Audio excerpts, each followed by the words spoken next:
Hey everybody, hopefully you're having a great Saturday. I have to apologize for last week. I came down with the crud. Not exactly sure what was going on, but it kind of wiped me out.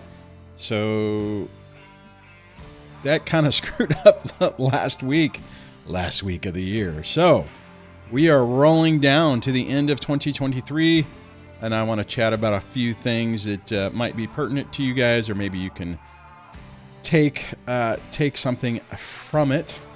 So hopefully all of that will work.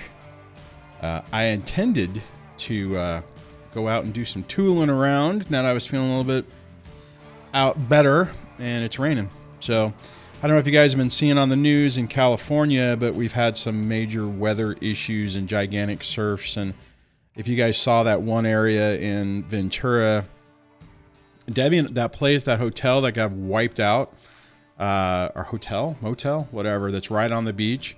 I've been wanting to stay at that place. I guess that ain't going to happen for a while.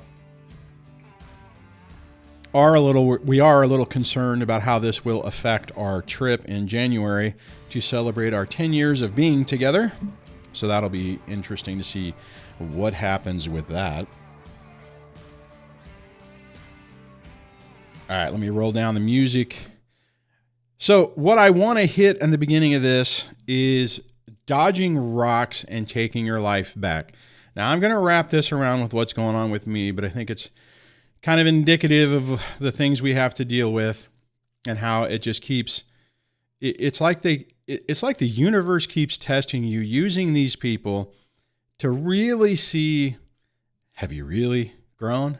Have you really healed from all this? Are you really doing better? Well, just to double check, we're going to throw some more stuff at you to see how you respond, how you react to that. But before I jump into that,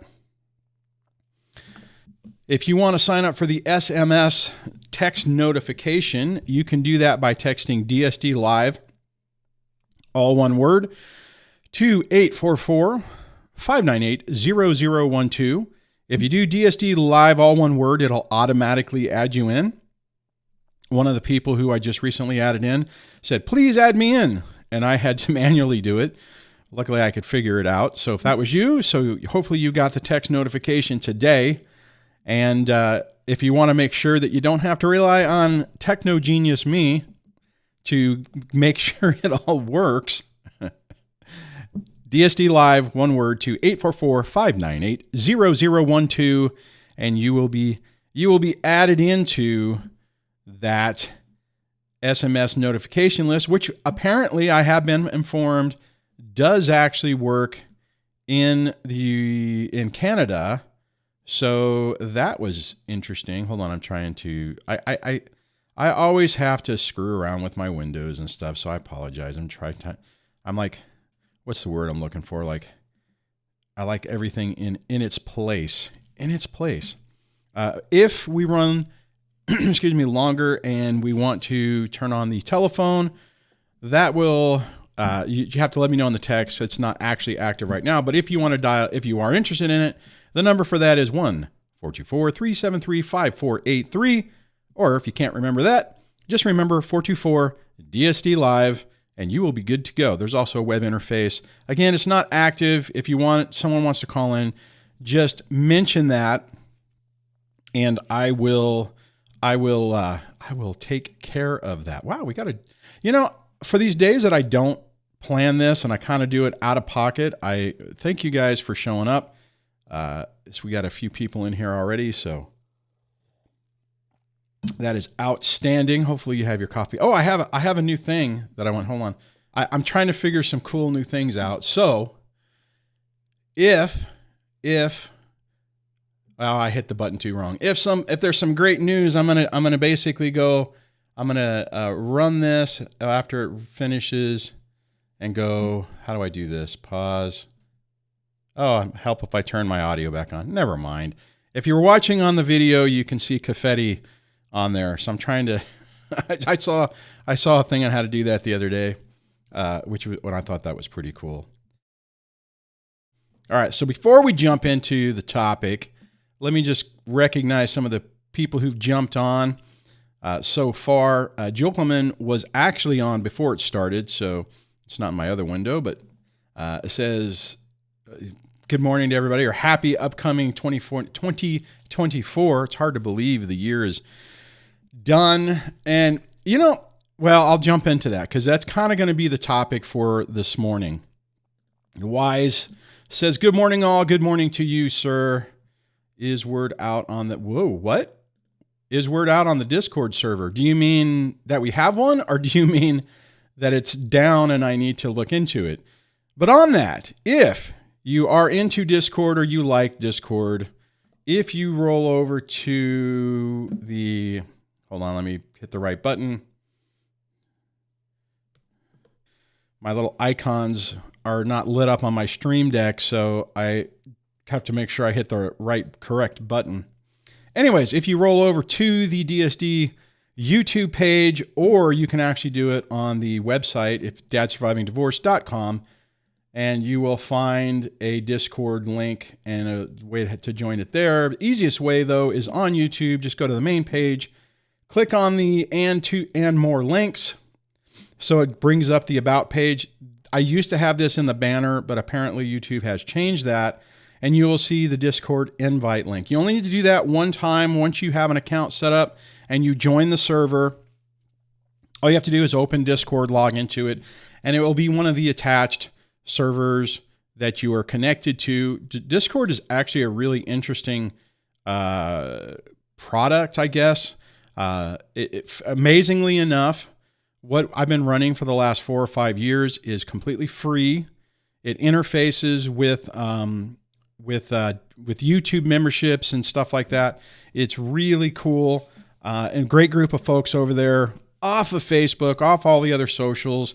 If you decide you want to join, you need to, when you get in, DM me, just direct message me, basically telling me that you are a real person and that you want access, and I will add you in. Actually, if I'm not available, oftentimes the Wise, who is kind of our resident moderator over there, he will add you in the interim, because unfortunately sometimes I don't get to hang out on Discord as much as I would like. Hey, let me see. That did not pop up. That should have popped up. Okay, well, that didn't work. But Tiffany, thank you so much for the super chat. Really appreciate it. Says, hit that like button. Hi, Duane. Hello to you. We need to get together. I know we keep playing Fortnite tag. And my kid, I'd say kids, but it was my youngest, is like, did you know that there's a Lego Fortnite? And I'm like, oh, dear God, do I really want to do that?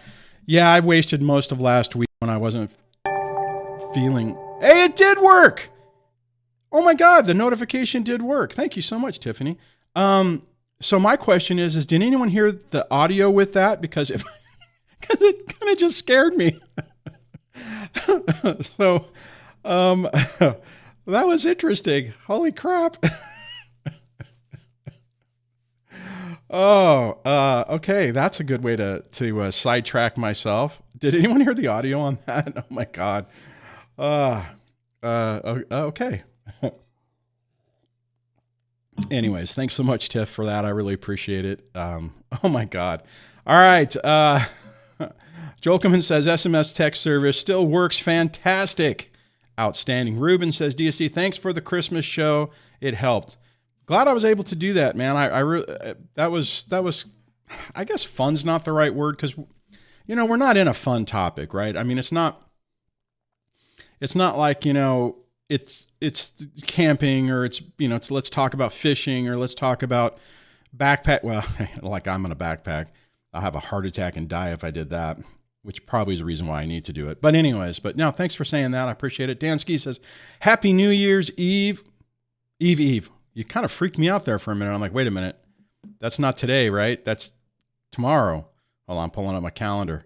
Yeah, okay, one more day. You freaked me out there, man. Oh, that's funny. Ted says, hi, Duane. My daughter will be 15 next week. I don't remember giving her permission to grow up. Sir, that is one of those things that just creeps up on us Oh, John said he did hear it. Oh my God, that did work. Well, how amazing is that? So if you guys want to scare the crap out of me, I guess Super Chat's the way to do it. Man, I think I need to turn that down because that seemed kind of loud. Anyways, I digress. Okay, so what I'm going to do, let's see. I'm going to favorite a comment so that I know where I was. I think that's kind of what I'm going to try to do. And I am going to roll back over to the topic of today. And I actually, well, I'm not ready for some things, but for new features, I'm going to try to incorporate into the show starting next year. Okay, dodging rocks and taking your life back. This is going to be an off-the-cuff discussion that I hope will resonate with you. Now, one thing I've noticed throughout this entire process, with a gap in the middle, is that it seemed like every time I felt like I was on the other side of this, something in life happened to test that theory. I can roll the clock back. My first thing was, oh my God, I got out of this nightmare. This was like 12 years ago when I finally was like, I can't do this anymore. This is not the way that anyone needs to live. I'm going to hit the eject button and, see if my life will get better, which was very stressful. And as you guys are aware, I'm sure this also happens to you. You start out with this, you make your peace, in some way you make your peace with what's going on. And what happens is you're like, okay, all right, this sucks, but I get it. And then something else happens. In my situation, it was like, oh, hell no, your life is going to, oh, you think you're the victim? Well, I'm the victim. And then it was like, oh, you think that, you were a nice person? Well, I'm going to tell everyone you were not a nice person. And then it seemed like every time I turned around, I was getting punched in the face, so to speak. As that went on, I'd make my peace with it. The pain that it would cause would be reduced and or eliminated, minimized. Eliminated is not the right word. Minimized. And then ultimately, some new and exciting methodology of effing with me would come up. And I'm sure you're dealing with that too. And the hard part about this is as you are going through this, what ends up happening is you get beat down. It's very emotionally draining. It's very depressing. It can keep pulling you back into the nightmare of this experience. And you can start losing hope that you're ever going to get to the other side from it. Now, I've had I mentioned that. Then there was a thing in the middle of all of this where I thought I was going to have to move. And I kind of freaked out where that was that one where my doorbell alarm camera thing, captured somebody measuring the front of the house that I rent. And I'm like, well, that's weird. Texted the owner and was like, why is this happening? And it's like, oh yeah, you might have to move or we're going to raise your rent. So, and I freaked out for like a day, less than a day. And then I was like, okay, whatever. I'll roll with it, see what happens. And then the problem went away. It's very interesting, very bizarre. So now we're down at the end. We're down at the end for me, at least. Kids are all over 18. Child support's done. Alimony I'm dealing with. I got some things I'm going to do with that. And I'm like, holy crap. And this was the reason why. In the middle of summer, I kept saying, hey, September, once everyone's an adult, I'm going to jump back into the YouTube thing because I will be able to finally. The kids are all over 18. They've all, moved on. And I will have nothing but time, is what I felt. What I didn't anticipate were the rocks. And, you know, it's funny because I was looking at it. I'm like, okay, so what is the ex going to be able to do? And I'm like, there's not, I mean, it's over, right? It's like, I mean, don't get me wrong. There will always be games with the kids. That's going to be, that's a forever thing. I get that. But I'm like, what exactly is she going to be able to do? And the answer is nothing. What I didn't anticipate is, and the short version of this story is, what I didn't anticipate is my toxic mother, who has just some unique characteristics, 7-8 years ago, decided, because I wasn't bending the knee, to make friends with the ex. And it's like, you're an asshole, and I'm going to be friends with her. And I'm like, wow, okay, fine. Well, enjoy your life with her. What she's decided to do is sue me in civil court after trying to, it's so stereotypical narcissistic, toxic behavior.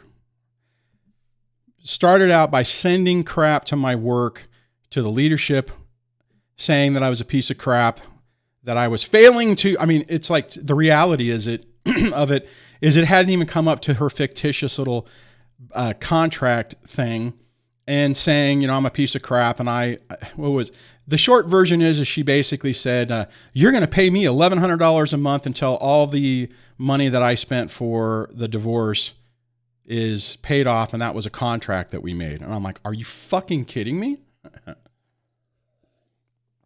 So I regret to say that initially I did not deal with that very well, because it kind of drug me back down. That was so that was right around or before September. So I was like, crap, how am I going to deal with this? What am I going to do? Hadn't actually sued me yet, so it hadn't, been official. She since has. I'm currently in litigation with my mother. So anyways, and it was a hit. And it was one of those things that I didn't expect it. I was like, wow, I'm out of the woods. I'm fucking done with, I'm sorry, I don't mean to swear. I am done with this. Hold on. What I'm going to do is I'm going to do this. Let me see if I can do the confetti. I'm done. It's over. I have got to the other side. I can say, yes, I made it through. I am done with toxic, narcissistic people. They are purged from my life. And what does the universe say? Not yet. So I'm laughing now. It took me a while to get to this point. So that's what I'm dealing with. Later today, I should get her response to my demur, her opposition to my demur. That should happen apparently today. So we'll see what happens there. All right, here's the problem, or here's the thing I need to say. You hearing this might be thinking, crap, are you telling me that this crap never ends? I think the tests are what never end. It's like it checks you, right? And this could have devastated me. This could have, and to be honest, this could financially completely, I could go bankrupt as a result of this. I think I have a 99.5% chance of getting this thrown out. Let's say worst case scenario, that doesn't happen and I lose. I wasn't anticipating a huge bill. And it will probably bankrupt me. And what I will say on that is I'm to the point, and this is where you guys have to get to the point too, where you just don't fucking care anymore. It's like, whatever. I can sit here and worry about this crap that's happening. I can worry about what people are doing. I can worry about what my kids are or are not doing. We can all do that. But does it move the needle to you getting your life back? Does it move the needle to get you where you ultimately want to go? Now, I completely understand that somebody throwing rocks at you, it gets tiring. And if they get a couple of good hits, it could be devastating. But, we ultimately have the decision on how we are going to respond and react and deal with these folks. Now, this is tough. This is not a fun experience. And I want this stuff to be over. You know, I really figured, and this is where the dilemma is, right? It's like, okay, we have our ideas and our thoughts, and this is where it kind of ties back into what we used to think or what we expected with our relationships, with our marriages, what the vision we had of where our future was going, where our family was going, where our finances were going, where we expected to be in 10 years. And the reality is none of us gets a guarantee of 10 years. Hopefully we do. Hopefully I'm still kicking around 10 years from now, you know, but I mean, you don't know, and you don't know what's going to happen. Excuse me. So you have to, you know, roll with it and just understand, especially with toxic people, when you surround yourself with these fucking people, they don't let you go easily. And when it's family, and I know we have a few people who have family issues on this, it makes it even more complicated. You know, it's funny. I had a conversation with my brother the other day, and I told him about this, and he's just like, oh my God. You know what? I'm not even going to say what he said. If I said it before, then anybody who was watching before knows. It wasn't a very nice thing to say. Anyways, my point is this. You have to pick, you know, when you take a hit, you're going to have to take a step back and recharge your batteries and figure out how you're going to deal with it. And then pick yourself up and move forward. I mean, I did not anticipate this. I mean, I anticipated some other things. I anticipated some health issues, which I still haven't really been able to deep dive into, but that's what I figured this year was going to be. But unfortunately, now it looks like this year is starting out with a bunch of court stuff. I have court dates in January now. I figure since I'm in the court mindset, I might as well also start fighting the alimony thing. Excuse me. So, anyways, my point is, don't take a hit, and I know we deal with a lot of them, and let it destroy everything. I wish that I'm better at this than I have been, right? I mean, in the past, in the early days of the divorce and everything, all of these things were so devastating that it wiped me out emotionally and mentally for an extended period of time. To be perfectly honest, I'm surprised I still have a job after all of this. I completely understand now why people who go through this can end up losing their careers and their jobs, because you start crashing down so far, your performance is absolutely affected. And most companies really don't care.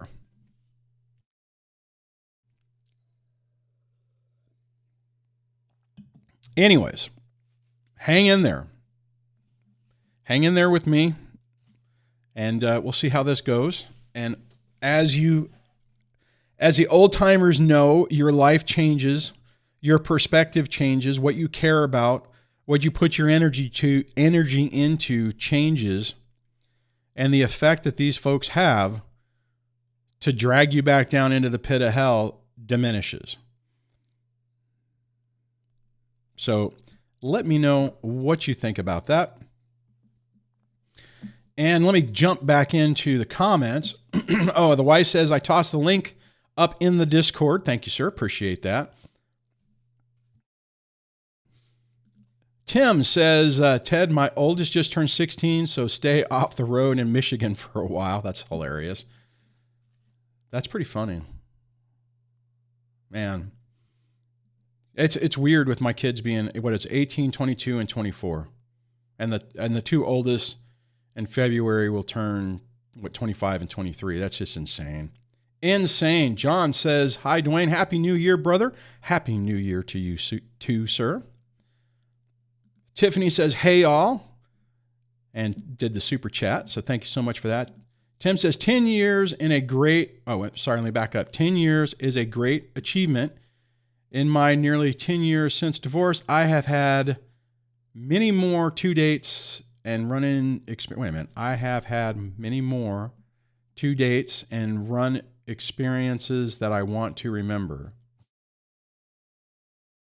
I think you're saying you've had too many. I'm not sure what you mean on that, Tim. Sorry about that.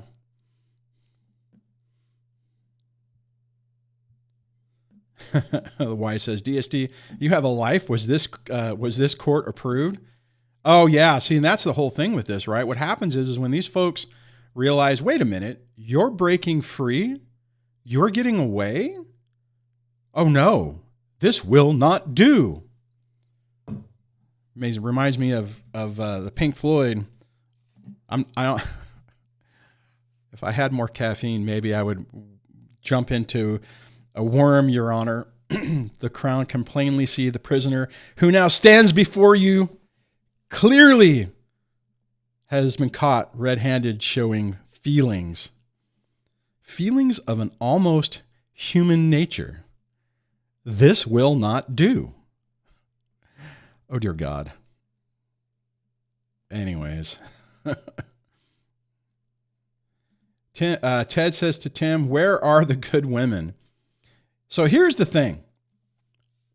And this goes for men and women. You have to emotionally heal from whatever got you into the mess that you are in, which typically comes down to boundaries and subconscious self-worth, limited self-worth, where you basically feel like you don't deserve better. And the sad part about that is that it's subconscious, and people will sabotage relationships that are good relationships whenever they subconsciously, the little voice in their head is saying, you are not worthy. You, sir, ma'am, do not deserve love. You are unlovable. When you have that little peach of a narrative running in your head, it keeps your boundaries down. And then what your self-conscious does is it seeks to reward you with what you are programming it or telling it what it wants. It's kind of like a very simplified version of that whole The Secret craze that was going on many years ago. You know, it's like, oh, think about a Lamborghini and it will appear. Well, the reality is if you are, and this is what happened to me, if you are telling yourself that you deserve chaos, you get chaos. And when something occurs that a healthy person would say, oh, hell no, I'm not doing this, you don't have a good boundary. And you people can whittle your boundaries down. That is why I would highly encourage anybody who has not worked through this, do not date. You are risking a cataclysm. And what I will tell you, what I've seen many times in real life, is the universe or God will give you another opportunity to learn the lesson. And what that means is if you didn't figure it out at this level, the next time I'm going to ramp it up and make it really painful so it's harder for you to ignore. Since you are feeling the pain now, deal with it now. Take care of it now. Give yourself time to make sure you don't do this again. And that takes time. I mean, that you have to give yourself time for it. And I'll tell you, it's tough. I was kind of fortunate living in the middle of nowhere, being up in leadership and where I work. So pretty much all the 300 people that were in the organization either worked directly, indirectly, or whatever. I mean, it was like one of those things where it's like, okay, that dating pool is out of bounds. So I didn't really have an opportunity to interact with people. And my point on this is and I hate to say this because this is like a stupid move on my part. If I could have found somebody who in my mind was a better version of the ex, I would have ignored any red flag just to show the world that I was still lovable and I could find somebody and F you. And I know, I mean, there's a chance that I could have found somebody like Debbie back then, but the more than likely what would have occurred is I would have found somebody who was probably 10 times worse than my ex. Does that make sense? So Give yourself the space to heal from it. And I actually met Debbie when I finally was like, you know what? I'm not worried about this anymore. I don't care. I don't care if the ex is going around telling everybody, see, I was the best thing that ever happened. Hold on, let me do it zoomed up. I was the best thing that ever happened to him, and he'll never find anybody. He'll be alone forever. You know, I used to worry about that. I've been like, oh, hell no. Hell no. But when I finally made my peace with that, I really shortly after, it was freaking strange how this works. It's like once you graduate from the lesson, it's like the next thing in your life comes up. Does that make sense?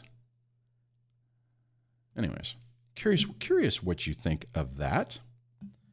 So 10, that's my thought on that. There are good people out there.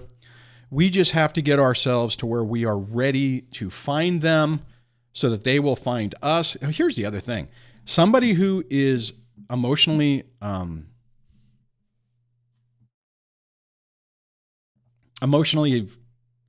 God, what's the best way to say? I'll use the vibration thing because I don't really understand it, but that seems to be the common way. It's like, if you're at this level and you're a low, low vibration, you attract things and people at that level. And as you move up, you attract people at the similar level, and you basically purge out the negative stuff out of it, right? So here's the reality is that if you haven't dealt with your stuff and hold on, I'm getting my confusing hands. So if you're here and someone's here, they're not going to be looking for you because they don't want that crap in their lives, right? So give yourself the time to heal. Give yourself the time and the space to make your peace with it. I'm trying to remember. Let me see if I pull this up. I haven't pulled this up in a while. Let me click onto my website, the dadsurvivingdivorce.com website. Excuse me. Where is it at? Resources. If you click on the resources tab, every time I do this when I'm live, it's really slow. This first book, Rebuilding When Your Relationship Ends by Bruce Fisher and Robert Alberti. This was a game changer for me. I forgot. I haven't talked about this book in a while. That really helped me understand that process I was just talking about. And I don't know if they talked about it in Vibrate. It's been years since I've read that book. Probably maybe 10 years, 8 years. It's been a long time. And I wonder if I can click into it. Let me do this first so that I don't dox myself. Excuse me. Great. I apologize and say excuse me, then I sniff in the microphone. So this is the book, Rebuilding When Your Relationship Ends. I think it was before 2016 that it was made. I wonder if I can. But it talks about this, right? And the reality is if you, or when you, well, that didn't work. When you go through this process, even if let's say, like right now, being alone probably is scary to most people, but you will get to the point, not from a place of anger, like, F them, I'll be alone. A place of peace where you're like, you know what? I'm okay alone. I don't mind being alone. I have interests I like to do. I have people I like to hang out with. And I'm a very private person. I have a very small group of people that I will hang out with. I'm not a social butterfly. There are some things I will do, the only event that I will go to that has multiple people is the Antelope Valley Overland store in Lancaster, California. I will go to their, maybe I shouldn't say this. I will go to some of his events whenever I'm not camping because I really like the guy. I respect the dude and I want to support his business. But other than that, I don't like groups of people. I don't like crowds. And my point is that I used to feel uncomfortable. Like when the beginning stages of this divorce, the idea of being alone, the idea of even going out to a restaurant and sitting there by myself gave me a panic attack, an anxiety attack. I don't know if anyone else has that issue, but it's, you know, and I didn't think it's hard, right? And I did not think that I would be able to get on the other side of that. I figured, oh crap, this is something I'm just going to have to learn to deal with the pain, the discomfort. And what happened over time is I made my peace with it, and I don't mind it. I go to eat by myself. I use the eating as a issue because that used to drive me crazy. It's like, ooh, that's just weird. Who would go out and eat in a restaurant by themselves? That's bizarre. You know, ugh, you know, why would you do that? And I don't mind it. Christ, I do it almost once a week if I'm in town, because my favorite little Mexican food place has a Sunday brunch, and they have this really great potato, chorizo, and jalapeno thing that they do, and it's actually kind of come into a running joke between the main guy there, where he keeps trying to find the hottest jalapenos to burn my face off, which a couple of weeks ago he did. I mean, normally I can handle decent spicy stuff, but I mean, I had this one where I took a little bite and I was like, oh my God, I felt like my face was on fire. Anyways, I digress. But my point is that it took me a long time to get to that. You have to deal with your childhood wounds, so to speak, to prepare yourself to be willing and able to accept good people into your life. Good people in relationships, good people, friendships, you know, and the sad part is that when you're going through that transition, oftentimes what happens is you feel really alone, because you start to realize that everybody that's been in your life up to this point or up to that point has been not the most fun person to have around, if that makes sense. All right. I'm going to go back into the comments. I'm finally to the point where someone heard the super chat thing. So apparently if you super chat, this happened earlier in the show if you just tuned in, I turned on this thing that puts an overlay on the screen and makes noise. And it freaks me the heck out whenever Tiffany did a super chat. That's hilarious. All right, so let me see where else. Oh, if you guys want to get my attention, do at DSD, and if you have a question, just put questions so I know that you're trying to get a hold of me. All right. See, now I'm doing the thing where I'm trying to read through the comments to figure out where we want to go. Oh, again, if you want me to turn the phone lines on, let me know in the comments on the live show, and I will do that. I have to pay while it's running, so and with my hiatus, the funds rolling in have reduced, so I have to be a little more careful with where my pennies are going.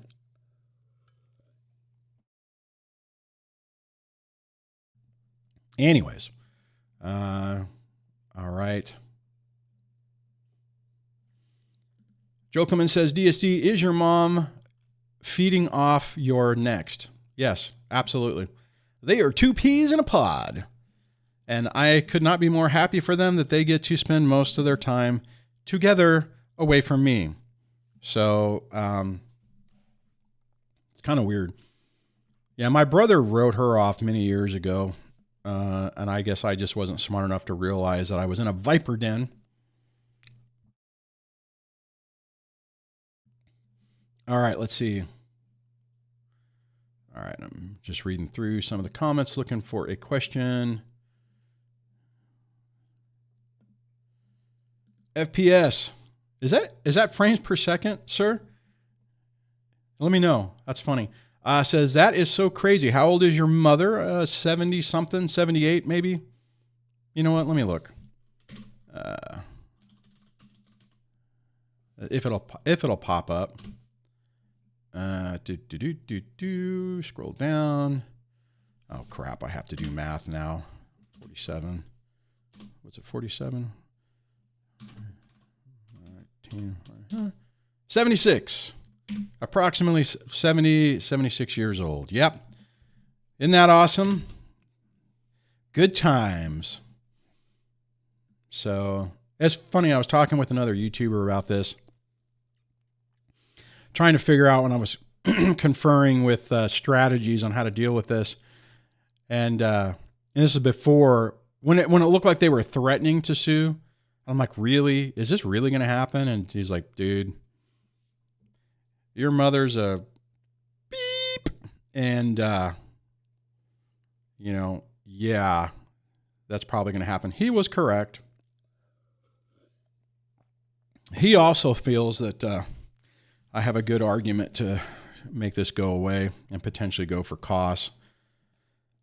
So we shall see, because this is already costing me money, because to file, you have to pay. So no matter what, these people, you know, that's the thing is I think the thing about narcissistic, toxic people, the only thing when you put up a good boundary and you're going no contact,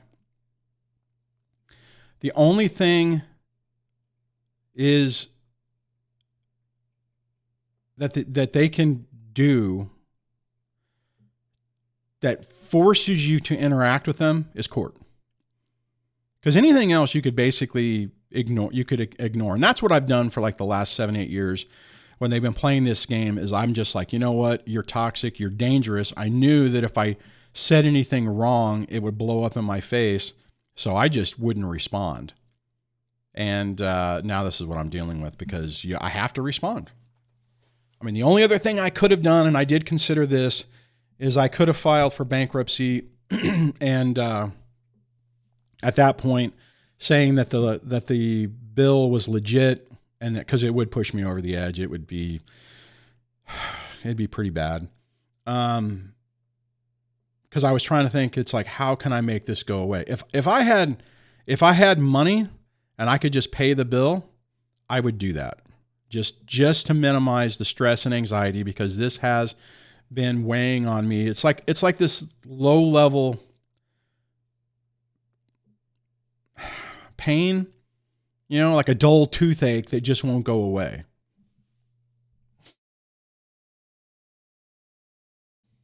Anyways. All right. John says, I lucked out. My mom died. Sir, I can relate to that. Actually, I think that had that happened, I think probably her spouse would have come after me. So I don't think I would have, I don't think it would have completely finished it. So unfortunately, this is probably one of those things that I'm going to have to, okay, getting back to that. This is one of those things that I am going to have to go through. And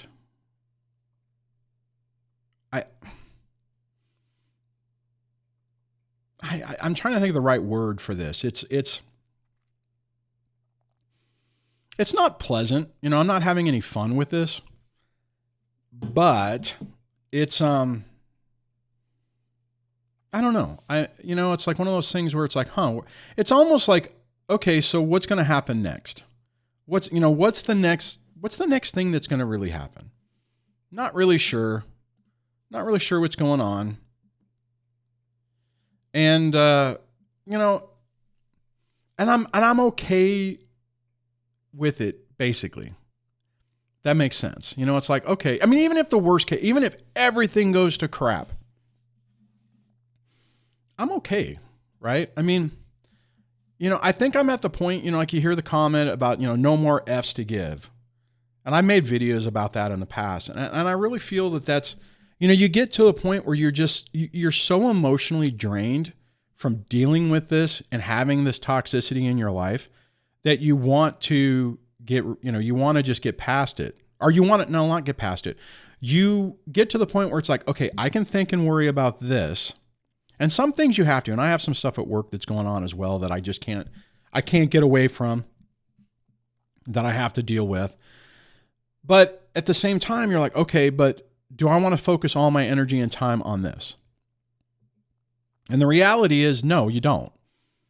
So you try to incorporate things into your life that give you, or move the needle to where you want to go, that gives you more peace, that gives you more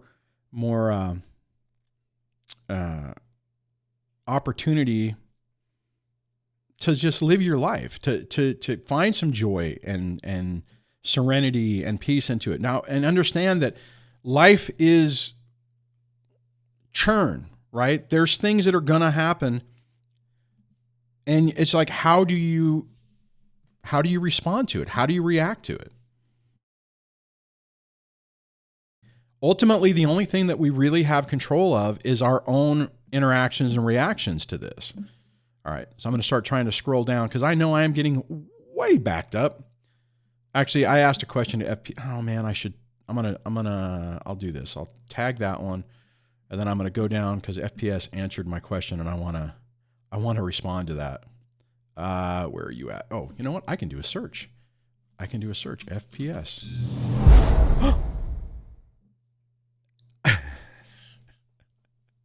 And thank you, Michael, for just subscribing. I don't know if you're on the live stream, but that didn't scare me as much as the super chat one did earlier. That was cool. That's Stream Elements. I used to use that in the past, and I forgot about it, and it came up the other day, and I'm like, huh. And it took me like about 4 hours to remember where the site was. Anyways, but sadly, it distracts me. All right, let's see.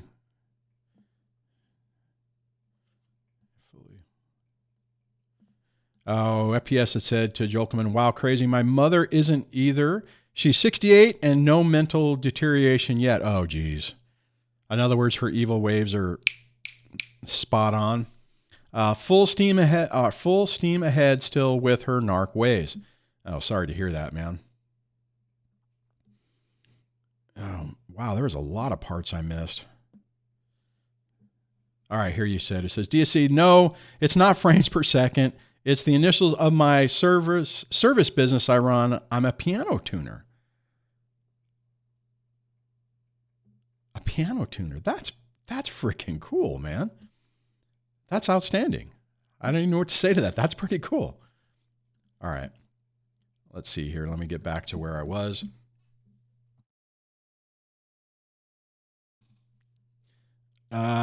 So scrolling back. Oh, wow. I'm so far behind. I apologize on that. Oh, no, wait a minute. No, I'm not as far behind as I thought. Okay.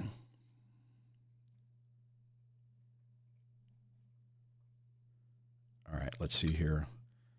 Visible Friend says, DSA, hey, hi, hello. Join this gal in celebrating 2 years since my eyes were open watching a YouTube video on gaslighting. Woohoo! I keep taking him. What? I kept, past tense, taking him back from 17 until 61, a mere 44 years to see it. All right, hold on. I got to do the confetti thing. Visible Friend, congratulations. And you know what? To me, whenever you finally get to the point that you realize this, every day post narc, to me, is a good day. It's like you've taken your life back. You're no longer living in that cloud and that fog and that illusion, and you're living in reality. Although reality can be painful sometimes, it's better than being blinded by what's going on. My take on it. So congratulations. Even if you're 61, you finally figured it out. Good for you. Congratulations, Visible Friend.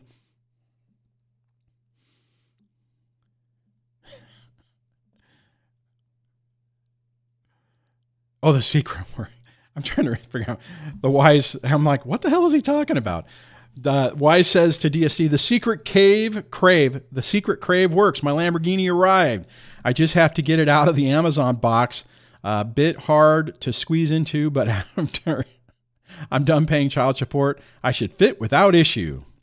That was when I was talking about the secret earlier. That's pretty funny. Oh, Huna Matata did I can't see it, but it's did the hand pink waving to all. It says hi all. Outstanding. All right. FPS said to John, yep. Years of depression, meds not working, antipsychotics, diagnosis of multiple things, all to finally realize I'm not the problem. It's been everyone around me abusing me all along. You know what's funny, FPS? I just had a conversation with Debbie about this the other day. And I'm like, I've been under so much stress and anxiety for the majority of my life. You know, and it's like, I want to get to the other, really get to the other side of this. And I'm pretty confident that once I'm done with this last round of bullshit, that I'll go back to being just a kind of a calm, happy-go-lucky person. Like, I haven't even been able to make myself edit. I got some camping videos that are in the can, so to speak, that I just cannot get myself. Every time I open up Final Cut, I'll like edit for like 2 or 3 minutes and then I stop because I'm just, it's, I don't know. It's like I'm in this funk.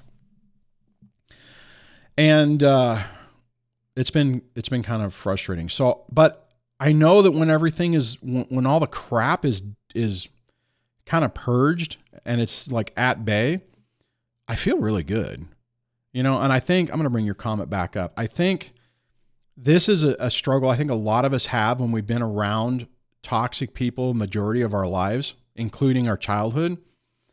It's like you get conditioned that you're constantly depressed, you're constantly anxious, you're constantly feeling stressed.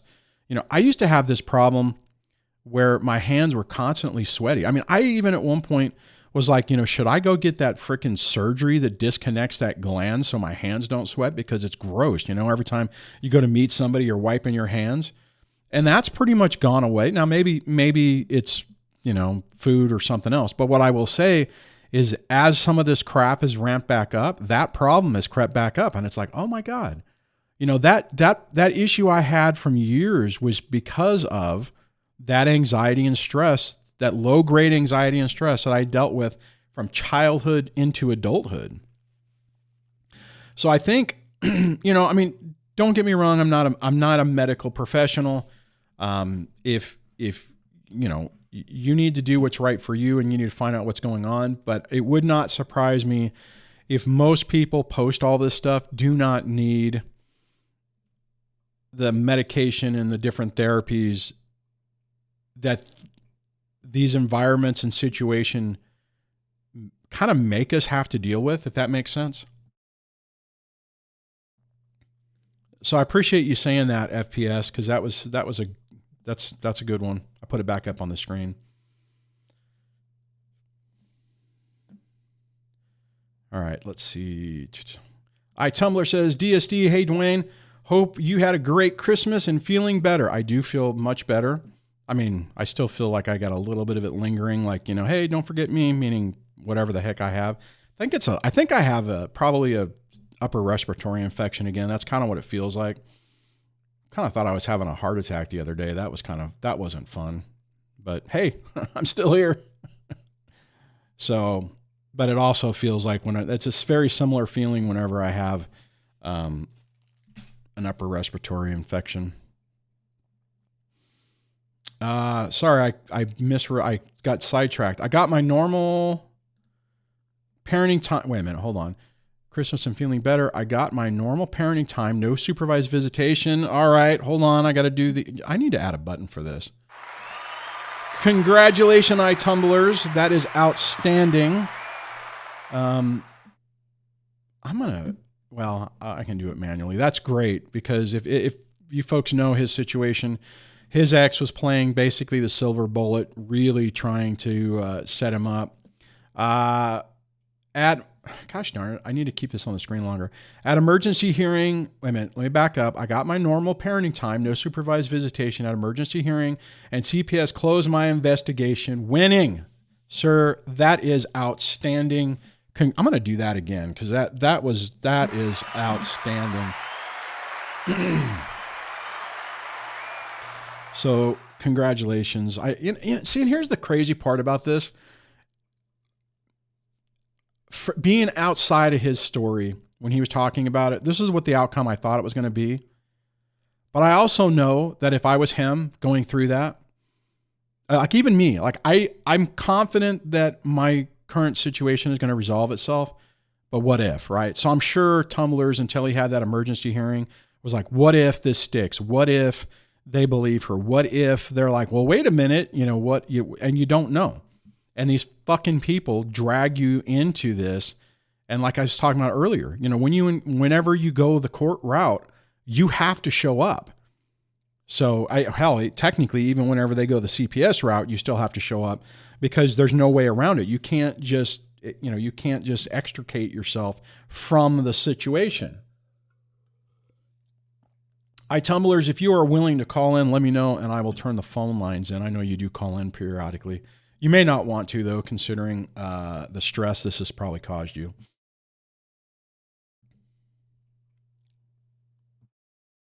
I feel like there's a background hum in the audio. If you guys hear that, let me know, because when I try to make a noise, I'll mute it, and it seems like it's going away. Let me know if I have clean audio or if I have a problem. All right. The Wise says, nothing wrong with being alone forever if your other choice is another narc. Oh my God. I know some people who have really toxic spouses and they are so deathly afraid of being alone that they are destroying their lives because in their mind, being alone would be worse. And it's so sad to watch. Okay, I see a few people saying it sounds good. So thank you, John, for that. I appreciate it. I got 2 chat windows open so I can see what's current and then I have my one I can highlight off of. All right.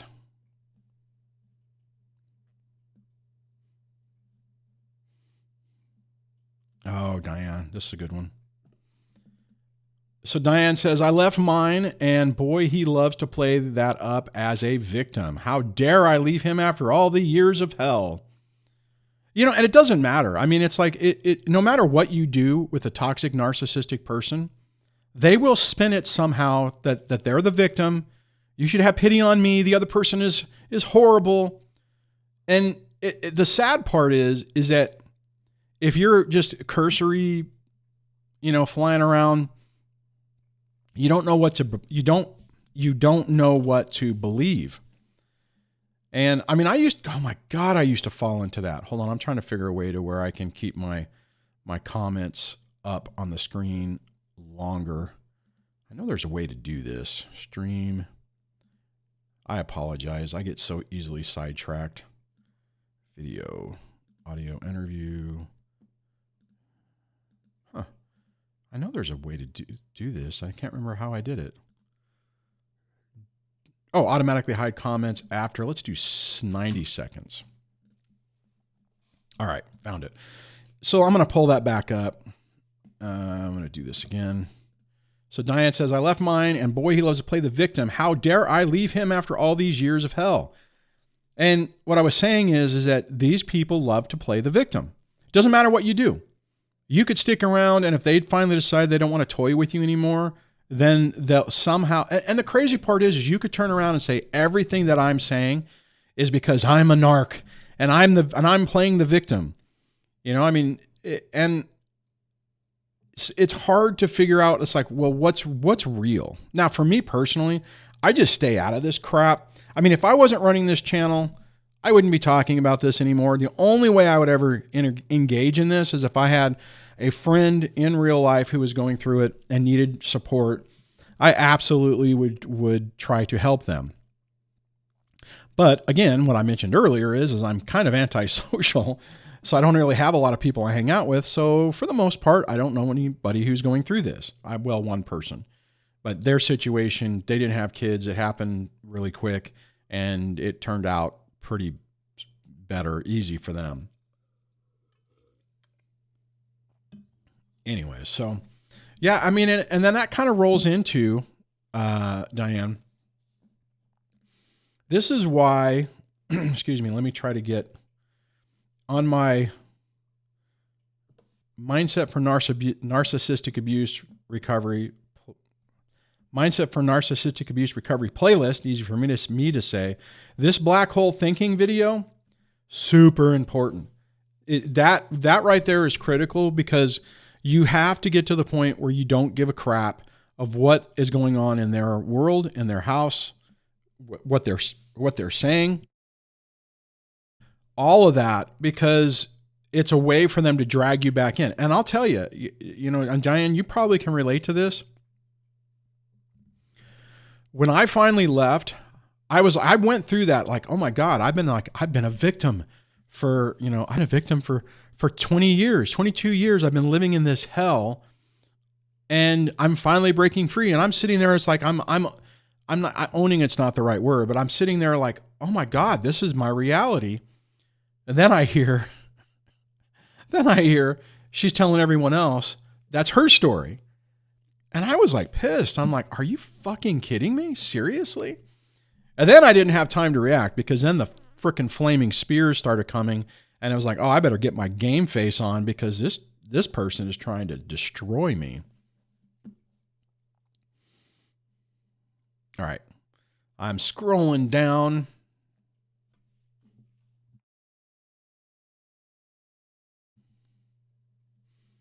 Diane says, people come into your life either as lessons or blessings. And Duane, you are a blessing. Okay, everyone, I did not read that first. I just saw it, and I'm like, okay, I'll read it. I didn't. Thank you. Thank you so much for that. I appreciate it. You're making me blush. I appreciate that. FPS says to John, oh, I'm there now. Learning about psychopaths, cluster B disorder, etc. was all I needed. It was like an insta-cure for all my problems I've been trying to solve my whole life. Oh my God. FPS, man. Have you been on the channel before? Because your name is definitely new. But what you just said right there, I can absolutely relate to that. I remember working with a therapist, and it's weird because, before all this happened, I thought therapists were witch doctors and stupid. And I was spiraling out of control. I was actually even at the point where I'm like, maybe I need to be in an inpatient thing, because I am just getting worse. And one session, the therapist is like, I've only talked to your ex once on the phone, so I'm not diagnosing her, but you, sir, sound like you have all the traits of somebody who has been a target of narcissistic abuse from somebody who has narcissistic personality disorder. And she's like, I am not diagnosing. And I remember when she said it. When she first said that, I'm like, oh, give me a break. Really? All right, fine. NPD. I'll look at it when I get home. I was actually annoyed and very dismissive. And then I went home. And I did a search on narcissistic personality disorder. And it was like, holy crap. My entire life was laid out in front of me. Now, at the time, I didn't realize how far it went back. But, everything, it was like that day, that binge reading of reading comments and websites, watching videos. It was like, holy crap. This is exactly, I'm surprised there's not a picture of her. And this is a crazy part. What we all come to realize, if you're new at this might be a shock. They all do the same thing. They all play the same game. They all read from the same playbook. So that's why oftentimes when you find these communities, you're just blown away, because it's like, holy crap, this is the same behavior. How the hell can my ex-wife act like someone else's ex-wife in Mumbai? Or why is it that my ex-wife, and I'll get this comment sometimes from women saying, oh my God, what you're describing is what I've been living with my ex-husband. And I'm like, yeah, because they all follow the same playbook. Now, there are some traits that men gravitate towards and women, gravitate towards, but they're all use the same damn playbook.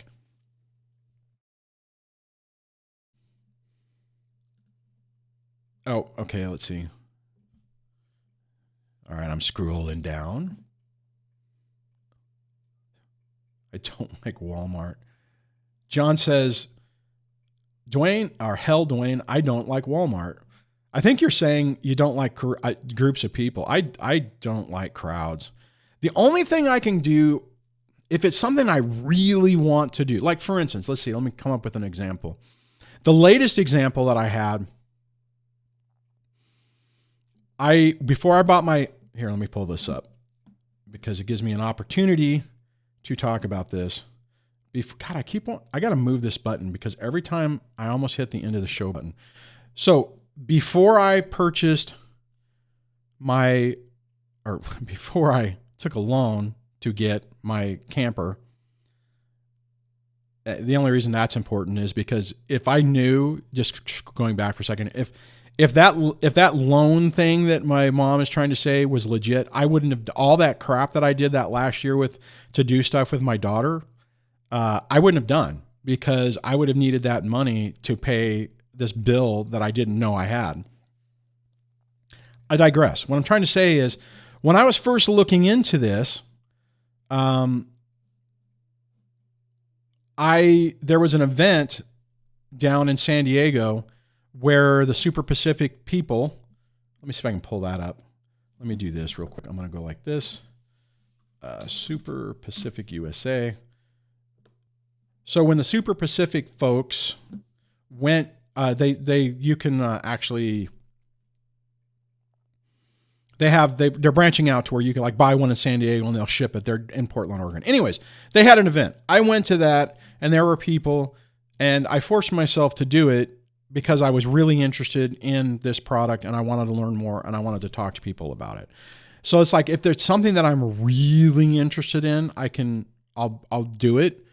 So I guess my anxiety or whatever on that is not as bad as it could be.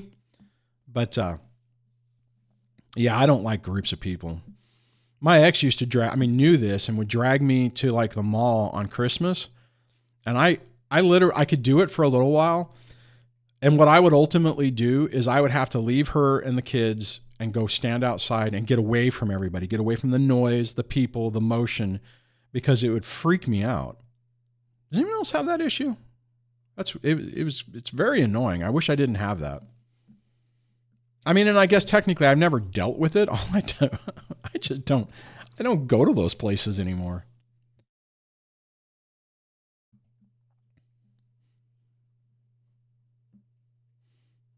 All right, let's see.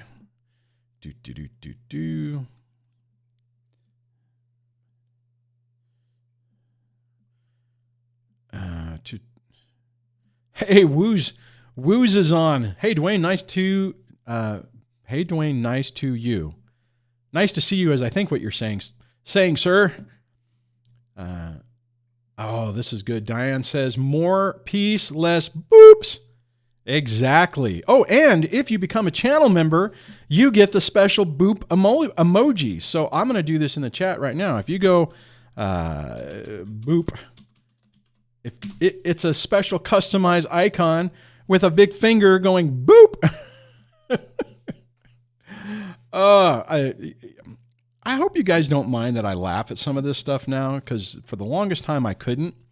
And for the longest time I felt that if I did, it would take away from the seriousness of this. And I want to drag you guys out of the abyss and to the other side of this. And I hope my approach, my newfangled approach is helpful, warranted, yada, yada. Oh, this is true. Linda says, in my experience, narc moms get worse as they age. Yeah, that's kind of a known fact that people with this issue, they typically don't get better as they get older. They get worse. So I pity my children who are already dealing with stuff. And as time goes on, it's just going to get worse. My hope is that they can get to the other, they can get to the other side of this as well. Anyways. All right, I'm just looking at the current comments and the old comments.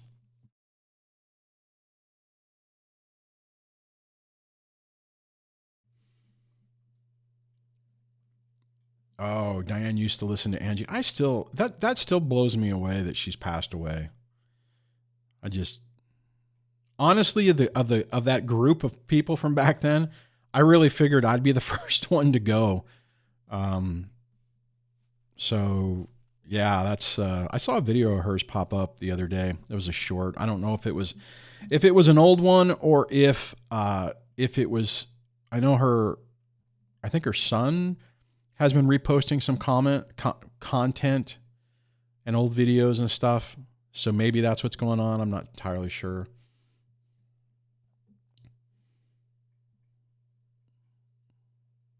Anyways, I wish I would have had a chance to work with her more. We did some collabs and we were going to do some stuff and my life got complicated.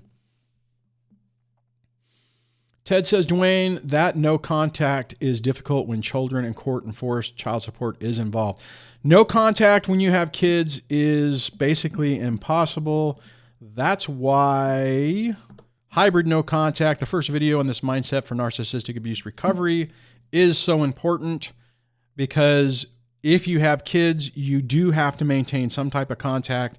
If you are in litigation, do not go no contact, because they will absolutely use that against you. You have to do hybrid no contact, which is the technique that I figured out on my own, unfortunately, because I tried no contact and that did not work and it blew up in my face. Because back in the day when I was going through this and I was looking on the YouTubes, I could not find anything that talked about narcissistic abuse with a marriage and kids. So I had to start coming up with other things. I'm sure now that there's got to be more now. I feel like I'm the old timer. I'm the gray beard on it. And as long as you guys still want me to do this stuff, I will. I mean, I know my numbers are pretty low, but I do feel like it's still a help and appreciated for people. Wow, we're over an hour. How cool is that?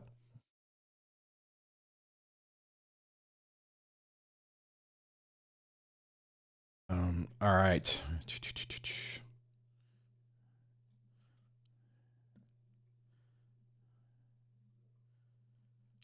Linda says, and if I called you Lisa before, I apologize, because now I think I said Lisa before. Linda says, my mom is in her 80s, very frail physically, and just weaponize it. She just gets crazier and more difficult to put up with. You know, it's interesting. I never watched The Sopranos. Maybe some of you did, but I did watch a couple of scenes that had maybe it was clips. Maybe I saw it on YouTube. I'm not sure, because I never watched the show. I think I've only watched like a couple of episodes, and that's after it's been, after it was over. But I think the main guy's mom fell into this. I mean, at one point, I think she even tries to get him killed. Now, granted, I know it's fictional, but I mean, these people do exist. So maybe that was a bad example, but it's just, I guess what my point is that these behaviors have been in our face and normalized for decades. It's not like this is just something that just, came up, reared its ugly head. And it's like, oh my God, let's go back to the old days when this didn't happen. I think this always happened. I mean, another good example, I just watched Killing of a Flower Moon, the movie about the Osage in Oklahoma. I tell you, if you haven't watched that and you don't want to see pure evil, don't watch that movie. I mean, you need to, because it's history and it did really happen. But the problem I had with that is, the quote unquote love story was a freaking nightmare. I mean, at one point when Debbie and I started watching that movie and we paused for something, I'm like, all right, clickety click, clackety clack. I looked it up and saw really what happened. And I'm like, oh my God, there's no redemption arc in this. And it was hard for me. It was a hard watch, because it was like, how can somebody pretend to be in love, which, I mean, see, and probably the reason is subconsciously it tickles a little piece of my own personal experience, which would probably be the same for you guys, is you realize that, you know, somebody is absolutely lying to this person, is actively murdering their family and trying to take them out. And they don't know. They think that this person, okay, this person is in my, I used to feel that way with my ex, that, hey, this person's in my corner. The one person in the world that I can trust over everyone is my wife. And when you realize that that's not the case, it's devastating. And to watch it on the screen in 9,000 times worse than probably anything any of us have ever experienced. And it's just like, oh my God, it's like these people. Anyways, I don't want to spoil it. I'm just telling you that if you're expecting, don't watch it. If you're expecting a decent ride that doesn't frickin' have some trigger points, just be prepared. I was not prepared. I thought that movie was going to be, I figured it was not going to be great. The concept, what was happening is really good. I looked at Leonardo DiCaprio, Robert De Niro. Really great actors. It's like, okay, anything they're in, they're good at. And and Leonardo did an outstanding job. But anyways, so anybody listening, if you watched that movie, let me know if you saw it and if you liked it. I'm torn on it. I think as time goes on, I liked it more, and I think it's important. But it was not what I was expecting. Not what I was expecting at all. FPS says, DSD, I started blocking on my phone the narcs in my life, sister, ex-kids' moms, ex-friends. Have you done that with your mom and or other narcs in your life? It's been really, really nice for me. Yes, sir, I have. I had to unblock my mom because of court.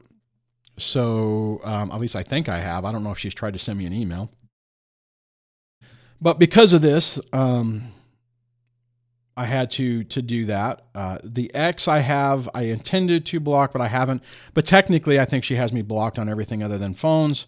But I'll also have rules, and anytime she sends me stuff, it automatically goes to an overflow box. So I have to go looking for it to see it, and she typically doesn't send me anything. But other than that, no, I haven't blocked anyone else. I phased some people out that I just don't talk to anymore. And a few of them, basically, it's like when they would call, it's just I wasn't able to answer, and I just didn't call them back. But yeah, purging toxic people out of your life it can be tough, but it's also critically important to taking your life back. Wu says, oh, my dad asking for all my money during my divorce was great. Oh, wow. Nice. Okay. So sounds like you had the same issue or similar issue. Oh, that's where you said earlier, what happened that bill rear its head. The short version is 12 years later, it's like you're getting your life back. How dare you? How dare you, sir? I need that how dare you button. Let's see. Scrolling around the comments are the conversations that Jokerman says, DSC, here's a quick thought. Open the telephone lines. Maybe we can catch you up in the chat that way. Oh, that's an interesting idea.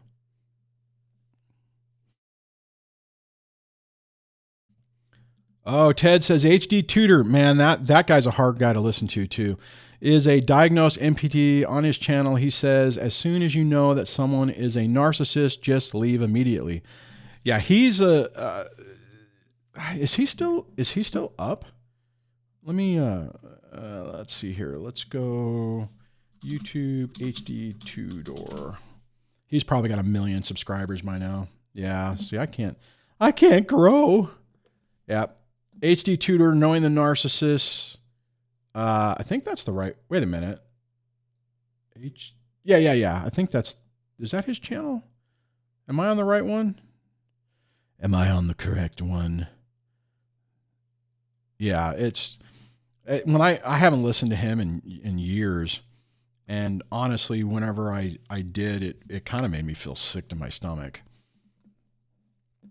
When you're around or you hear really toxic people, you're like, you start to be able to detect it. Oh, it's a good one. Diane says, when in doubt, look behind you and see where you were. So much better. Yeah, that's important. And it's hard to do because sometimes the pain keeps going and it feels like you just can't get away from it. Oh, you know what I'm going to do? Let me turn on. I'll go ahead and start the phone line in case somebody does want to call in.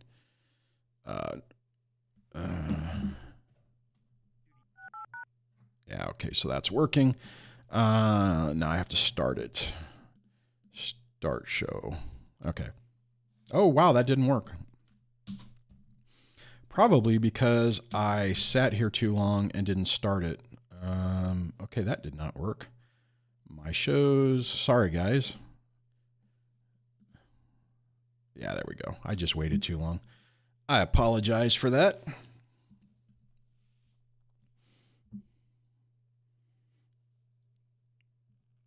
All right. Okay.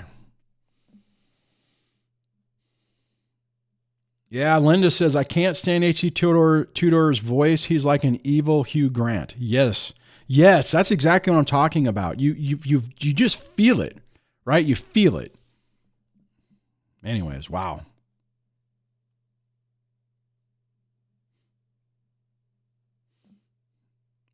Okay, so that I don't know what we're on.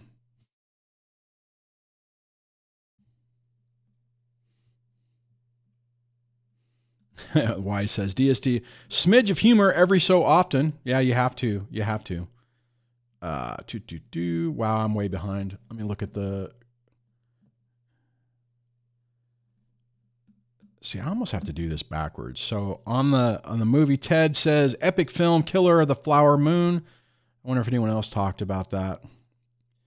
Scrolling up from the bottom.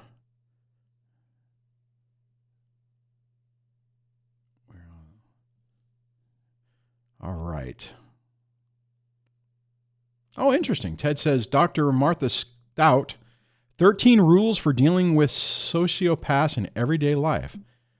That sounds like an interesting book. Let me see if I can pull that one up. That sounds interesting. 13. Whoops, get on the key. Rules for dealing. Come on, can I spell dealing correctly? With sociopaths in everyday life. Might help if I spell everyday life. Oh, well, that didn't come up. Huh. All right, let me try Dr. Whoops. Why is this giving me grief? Now I can't. Okay. Well, that didn't work. Doctor. Let's see. Now I'm doing a search for Dr. Martha Stout.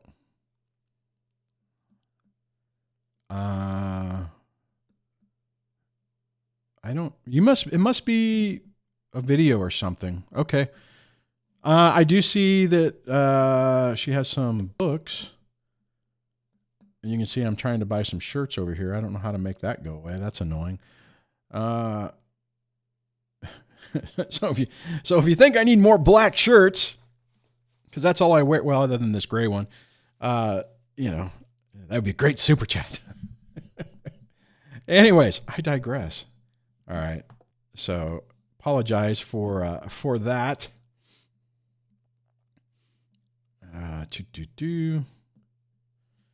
The Y says, laughter is far cheaper than a criminal defense attorney. Yes, sir, that is correct. It just took me many, many years to get to the point where I could laugh. Anyways. Oh, Ted says Dr. Martha Stout's book is free on YouTube? Oh, it's a PDF. Oh, PDF download. Yeah, that's the old data mining for email addresses. So, which that's not a bad thing. I mean, I have that. If you go over to my, I don't push it, but if you go over to my website, dadssurvivingdivorce.com, you will be able to join the newsletter, which does have some stuff that goes out. I need to try to revamp that. I think this whole year, as I start to do things, maybe I'll turn it into I was thinking maybe I need to do like a weekly summary. That's what I used to do. So I don't know. I'll have to see but yeah, anyways, so yeah, you can sign up for that on it. So typically what happens with that is like, hey, sign up for my free ebook and, we'll email it to you and you get put on their email list. So I try not to send stuff too often.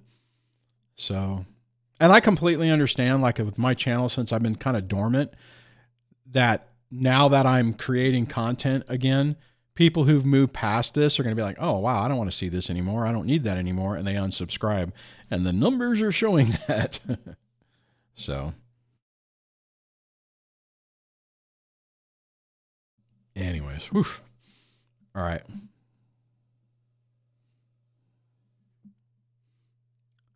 Oh, Record Hound, you said I didn't even, you know what's so funny? I'm going to pull this up. It says, Record Hound says, hi, Duane. Good to see you again. Good to see you, sir. And then you go on to say, apologies. I realized that I have spelled your name wrong. You know what's funny? I used to, not used to, but it's like if I go someplace and it's like, what's the name? And I'll say Duane. They always do D-E-W or D-W-A-Y-N-E. And I've realized that if I have them put Duane, D-U-A-N-E, if you haven't heard the name and you look at it, you don't know how to say it. And and I don't like doing that to people, Duane, because it's like Duane, I mean, it's like, it's hard. So now I'm just like, I don't spell it anymore because as long as they can say it, it's fine. So it doesn't bother me. So, all right.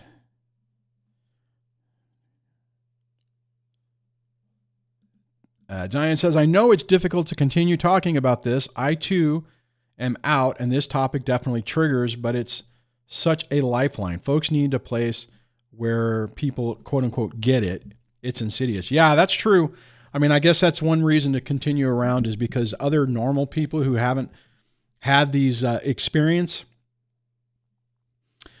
they just don't get it because it's hard to believe, right? I mean, like even telling someone that I'm being sued by my mom, it's like, what? I mean, when I mentioned it to a few people in real life and they're like, oh, it's your ex's mom. Oh, no, nope. Anyways. And what I will add on to that, Diane, I think, and I've made videos about this in the past, I think triggers are a good gauge of where you are at in your healing process. Meaning, like, so now when something happens, I kind of laugh at it. It's like, oh, wow, yeah, I remember that. Whereas, 7, 8, 9 years ago, when that same topic would come up, I would have basically a PTSD response. I would immediately be thrown back into that time. And after a while, I realized, oh, this is a good indicator that I'm not really over this yet. So I think triggers, and it sucks because we're in this world now where triggers is like, oh, I'm triggered.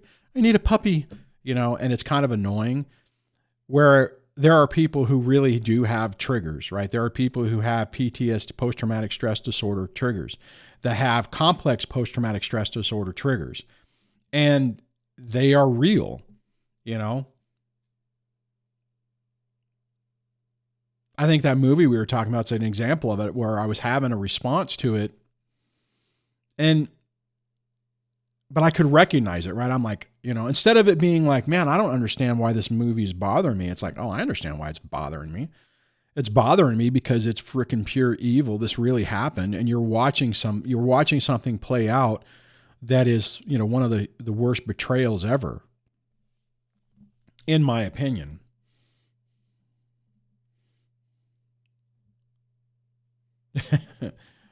Record Hound says, LOL, my name's Darren. That's funny because there are, and he goes, multiple spellings there, so I'm sensitive about spelling others' names right. Oh, okay, that makes sense. Yeah, like my brother is Darren, but oh, crap. I don't use names. Strike that from the record. Anyways. But yeah, there's multiple versions of that, so damn, I wish I wouldn't have done that. Joe Clemens says, DSD, my name is Jonathan, and I get John, Jonathan, etc. all the time. Yeah, and I didn't realize it.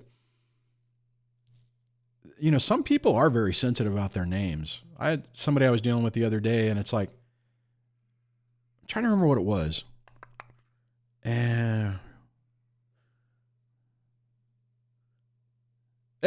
Your name's a good example. It wasn't this, but it's like, excuse me, somebody who's Jonathan, people will have a tendency just to shorten it to say John, right?